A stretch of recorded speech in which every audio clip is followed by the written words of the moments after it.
Movie की starting एक dinosaur couple से होती है जिनके नाम होते हैं हेनरी और एडा, जो कि अपने बच्चों को अंडों से बाहर आते हुए खड़े देख रहे हैं। और तीनों बच्चे जब वो अंडे से बाहर आते हैं तो वो एकदम अलग होते हैं, जिनके नाम हैं लिबी, बक और आर्लो। लेकिन आर्लो अपने दोनों भाई बहनों से बिल्कुल डिफरेंट है। वो साइज में बहुत ही ज़्यादा छोटा है, लिबी बहुत ही ज़्यादा छुपा रुस्तम है, वही बक बहुत ही ज़्यादा शैतान है। तीनों को हेनरी अपना घर परिवार दिखाता है। इस तरह खुशी खुशी कुछ समय गुजरता है और बच्चे बड़े होते हैं। लिबी और बक अपने पेरेंट्स का खेती में पूरा सपोर्ट करते हैं, लेकिन आर्लो एक तो साइज में बहुत छोटा है, ऊपर से वो डरपोक भी है।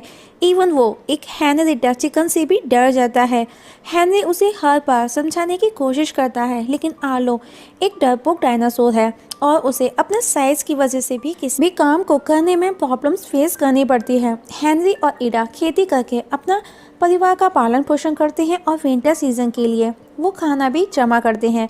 और उस जमा किए गए खाने के भंडार पर हेनरी ईडा अपने पैरों की छाप लगाते हैं। तभी उनके बच्चे कहने लगते हैं कि वो भी छाप लगाना चाहते हैं, लेकिन हेनरी उन्हें रोक देता है, ये कहकर कि इसके लिए तुम खुद को पहले काबिल बनाओ, उसके लिए तुमको काबिल बनाना होगा। कुछ बड़ा काम करके एक दिन तुम तीनों भी अपनी अपनी छाप जरूर छोड़ोगे और उस दिन का मुझे बेसब्री से इंतज़ार रहेगा। अब उनके बच्चे अपने काम में लग जाते हैं। बक पहले अपनी रेस्पॉन्सिबिलिटी पूरी करके छाप लगाता है, मैदान को साफ करता है। लीबी उसके बाद में खेत में काम करके अपनी छाप छोड़ती है, लेकिन आर्लो ने ऐसा कोई भी काम नहीं किया जिससे वो छाप लगाता। इस बात को लेकर के आर्लो बहुत ज़्यादा अफसोस करता है और वो खुद पर नाराज़ भी है। नेक्स्ट डे हम देखते हैं कि उसका खुद का भाई बक उसके उस डरपोक स्वभाव की वजह से वो उसका मजाक बनाता है। तभी वहाँ पर हेनरी, ईडा और लेबी आ जाते हैं और वो बक पर गुस्सा करते हैं, उसे डांटते हैं।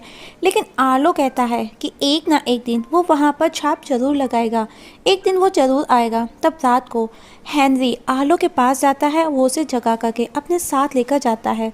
हेनरी उसका डर निकालना चाहता है। हेनरी आर्लो से कहता है कि अगर तुम अपनी छाप छोड़ना चाहते हो तो तुम कल एक काम करना जो कि स्पेशल है। नेक्स्ट डे हेनरी देखता है कि उसका सर्दियों का जमा किया हुआ खाना कोई जानवर खा गया है।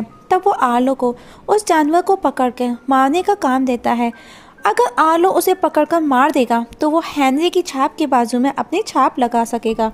आर्लो भी रेडी हो जाता है और अब दोनों मिलकर के उस जानवर के लिए जाल बिछाते हैं। और अब आर्लो उसका वेट करता है, जिसमें एक जंगली बच्चा आकर के फंसा देख आर्लो उसे डर जाता है और आर्लो उसे गुस्सा करता देख, चिल्लाता देख उसे फ्री कर देता है और उसे वहाँ से भगा देता है। तभी हेनरी वहाँ आता है और उस पर गुस्सा करते हुए कहता है, डर को हावी मत होने दो, वरना तुम नहीं बचोगे, तुम कैसे सरवाइव करोगे। और उसे अपने साथ उसी समय जंगल लेकर के जाता है। आर्लो उसे मना करता है क्योंकि मौसम बिगड़ रहा है और वो डरपोक भी है। लेकिन हेनरी कहता है उस बच्चे को हमें आज ही ख़त्म करना है।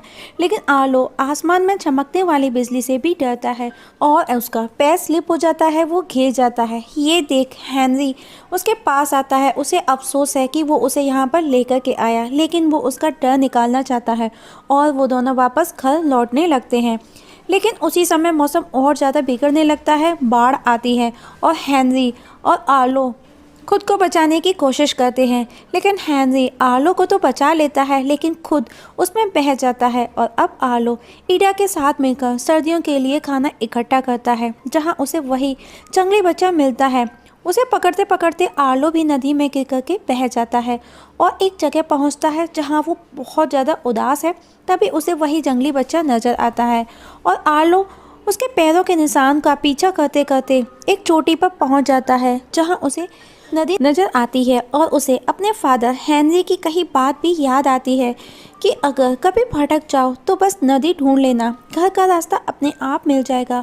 और अब आर्लो भी नदी के किनारे किनारे चलने लगता है, जहाँ रास्ते में उसे एक पेड़ पर एक फल नज़र आता है और वो भूखा भी है और वो उसे खाने के चक्कर में उस पेड़ पर चढ़ता है और एक पत्थर के नीचे दब जाता है और वो रात भर उसमें दबा ही रहता है। लेकिन जब वो सुबह सो करके उठता है तो उसे अपने पास उसी जंगली बच्चे के पैरों के निशान दिखाई देते हैं और वो समझ जाता है कि उसका पैर उसने निकाला है उस पत्थर के नीचे से मिट्टी खोदकर। अब आर्लो अपने लिए एक शेल्टर बनाता है, उसका हाल बेहाल है भूख से। तब वो बच्चा एक लिजार्ड पकड़कर उसके लिए लाता है, लेकिन वो उसे देख के भी डर जाता है। बच्चा वापस उसके लिए एक और कीड़ा लाता है और उसे खाने का इशारा करता है उसके मुंडी तोड़कर, लेकिन आलो नहीं खाता क्योंकि वो शाकाहारी है। और इस बार बच्चा वही फल लेकर के आता है जिसके चक्कर में आलो एक पत्थर के नीचे दब गया था, जिसे आलो खा लेता है, जो कि बेरीज थे। और आलो उसे और लाने का बोलता है और बच्चा उसे अपने साथ उन बेरीज के पेड़ के पास लेकर के जाता है। बच्चा उसे खाने से रोकता है, वो उसे मना करता है, लेकिन वो उसे साइड में कर देता है क्योंकि वो भूखा है। तभी वहाँ पर एक स्नेक आता है। आलो देख करके डर जाता है, लेकिन वो बच्चा उसे फाइट करता है और डरा के उसे वहाँ से भगा देता है।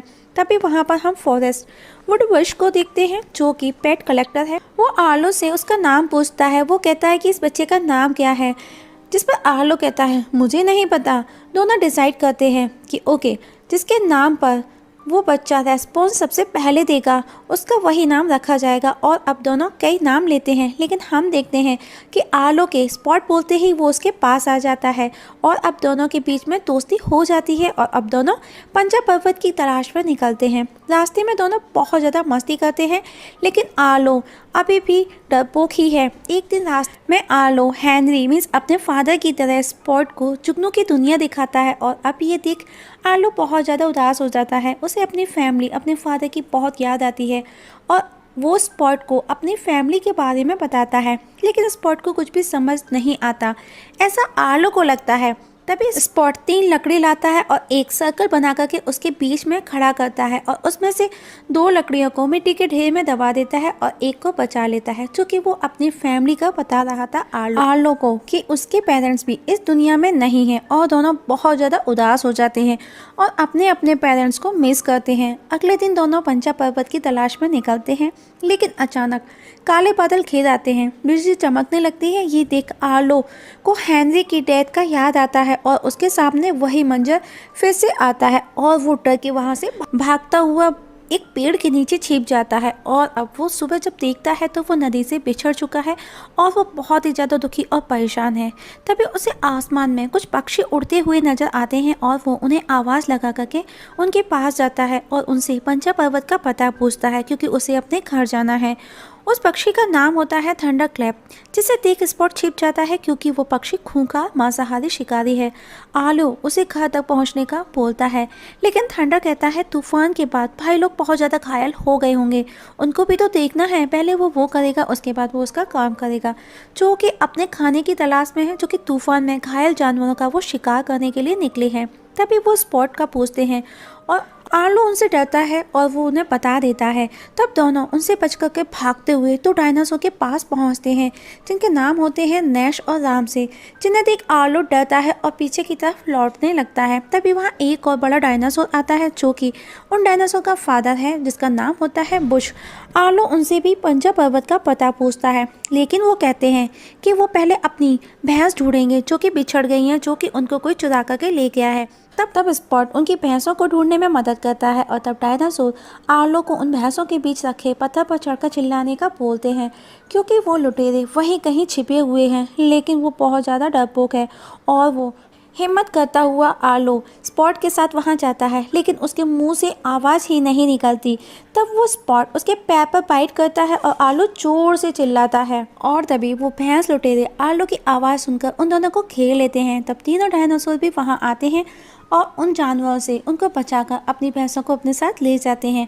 और अब सब साथ में बैठे हैं तो डायनासोर आर्लो से छोटू मिस स्पॉट को अपने पास रखने का बोलते हैं, लेकिन आर्लो मना कर देता है और अब वो तीनों डायनासोर अपने लंबे लंबे फेंकते हैं। तब बुच भी अपना एक किस्सा बताता है। उनकी बातें सुन आर्लो कहता है, मेरे पापा भी आप लोगों की तरह बहादुर थे, वो भी आपकी तरह किसी से नहीं डरते थे। तभी बुच कहता है, नहीं पुत्र, डर सबको लगता है, ये तो प्रकृति के खिलाफ होगा। ऐसा हो सकता है क्या कि आपके गर्दन मगरमच्छ के मुंह में हो और आपको डर भी न लगे। और कहता है कि हमेशा डर के साथ चलो और अपनी असली ताकत पहचानो। तभी स्नोफॉल होता देख आर्लो इडा के पास जाने का बोलता है। नैश कहता है, फिक्र न कर, तू घर जरूर जाएगा, हम सुबह होते ही निकलेंगे, हमारा वादा है, हम तुम्हें तुम्हारे घर जरूर पहुंचाएंगे। और नेक्स्ट डे सब साथ में निकल पड़ते हैं पंचा पर्वत की ओर। और चलते चलते वो एक जगह पहुंचते हैं जहां आर्लो को पंचा पर्वत और नदी नजर आ जाती है और आर्लो बहुत ज़्यादा खुश हो जाता है और अब डायनासोर अपने रास्ते और आर्लो स्पॉट के साथ अपने रास्ते और दोनों खुशी खुशी में आवाज़ लगाते हैं। तो उनकी आवाज़ सुनकर कोई जंगली इंसान भी उन्हीं के जैसे आवाज़ लगाता है, जिसे देख स्पॉट उसकी तरफ जाने लगता है, लेकिन आर्लो उसे रोक लेता है और अपने साथ ले जाता है। रास्ते में वापस उन्हें वही खूंखार पक्षी घेर लेते हैं, स्पॉट को अपने साथ ले जाते हैं और आर्लो को पहाड़ से नीचे गिरा देते हैं। आर्लो जो कि पेड़ों के जाल में फंसा हुआ है, तभी वहाँ पर एक डायनासोर आता है जिसे आर्लो पापा कह कर के बुलाता है, लेकिन जब वो पैरों के निशान देखता है अपने और अपने फादर के, तो उसे अपने फादर के पैरों के निशान नहीं दिखते। तो वो समझ जाता है कि वो हेनरी नहीं, हेनरी की आत्मा है और अब वो उसे स्पॉट को वापस ढूंढ कर बचाने का बोलता है, जो कि एक सपना था। अब आर्लो स्पॉट को बचाने के लिए दौड़ता है, उसी की तरह उसे आवाज़ लगाता है। तभी उसकी नज़र उन पक्षियों पर जाती है जो कि स्पॉट को खाने के लिए आपस में लड़ रहे थे। आर्लो जाकर के उनसे लड़ता है और आज पहली बार आर्लो को गुस्सा आता है। तभी वहाँ तूफान के साथ बाढ़ आने लगती है और तब आर्लो स्पॉट को बचाने के लिए पानी में कूद जाता है और बहुत ही मुश्किल से उस तूफान से उसे बचा करके बाहर ले आता है। और अब दोनों वापस चल पड़ते हैं, जहाँ रास्ते में वही जंगली इंसान उन्हें नजर आता है और स्पॉट उनकी तरफ दौड़ करके जाता है और वो जंगली इंसान भी उसकी तरफ आते हैं, जो कि स्पॉट की फैमिली थी। स्पॉट उन्हें देख करके बहुत ज़्यादा खुश हो जाता है। ये देख आर्लो को भी अपनी फैमिली की याद आती है, लेकिन स्पॉट आर्लो के साथ जाना चाहता है, पर स्पॉट उसे वापस उसकी फैमिली के पास रुकने का बोलता है और दोनों इमोशनल हो जाते हैं और आर्लो अपनी फैमिली की तलाश में निकल जाता है। और ढूंढते ढूंढते वो अपने घर, अपनी माँ ईडा और अपने भाई बहन बक और लिबी से मिलता है, जिन्हें देख करके वो बहुत खुश होता है और अब सब एक साथ में खुश हैं। और आज पहली बार वो अपने पैर की छाप बनाने वाला है, जिसे देख वो इमोशनल हो जाता है। उसे अपने फादर को भी वो बहुत ज़्यादा मिस करता है और वो अपने फादर की छाप के बाजू में अपने पैर की छाप बनाता है और अपने फादर का सपना पूरा करता है। और इस जगह मूवी ख़त्म हो जाती है। दोस्तों, आप लोगों को मूवी कैसी लगी कमेंट सेक्शन में कमेंट करके ज़रूर बताइएगा और आपके कीमती सुझाव हमारे साथ ज़रूर शेयर कीजिएगा। और हाँ, आप लोगों से एक छोटी सी रिक्वेस्ट है, अगर आप इस चैनल पर नए हैं तो प्लीज़ सब्सक्राइब करना ना भूलिएगा। वीडियो देखने के लिए थैंक यू सो मच।